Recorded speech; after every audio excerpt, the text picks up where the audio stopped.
gentleman from Georgia, Mr. Johnson. Thank you, Mr. Chairman. We've got a lot of people out here in the audience, and if you came in support, to show your support for Representative LaMonica McIver, would you stand up, please?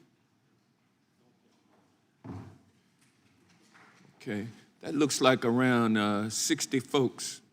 Thank y'all for coming, and you may be seated. And let the record reflect, Mr. Chairman, the vast number of people who came in support of Representative LaMonica McIver. Without objection. The Trump administration has weaponized justice, using the Department of Injustice to carry forward an assault on liberty.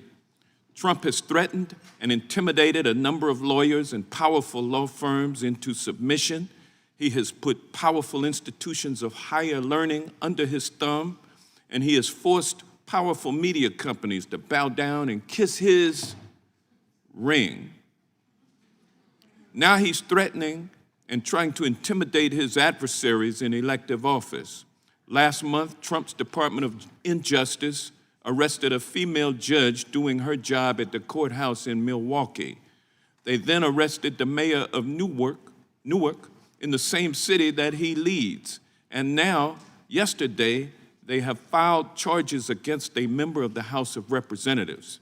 And today, we are engaged in a pre-planned hearing entitled, quote, "Examining Threats to ICE Operations," end quote, while producing a highly prejudicial, expertly edited video published to taint the jury pool and shape a false narrative on Representative McIver's actions.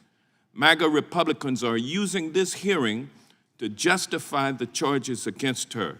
And in support of the charges, they publish more video that demonizes people being held in private, for-profit ICE detention facilities.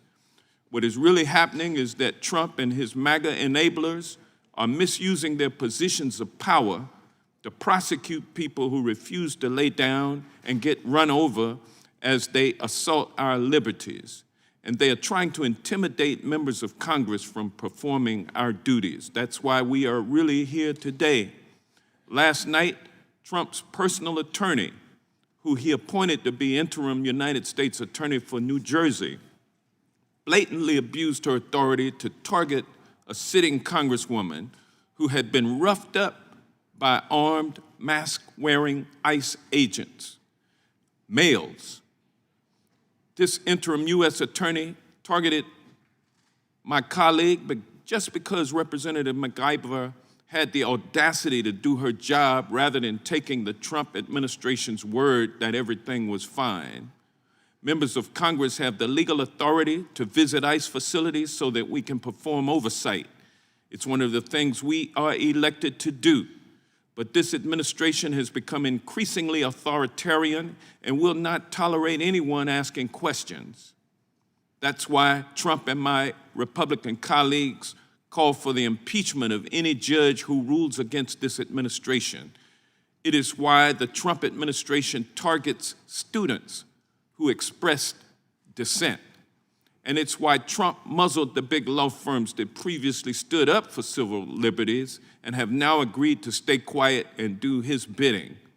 The Trump administration continues to abandon the Constitution, and the Department of Justice continues to politicize the pursuit of justice.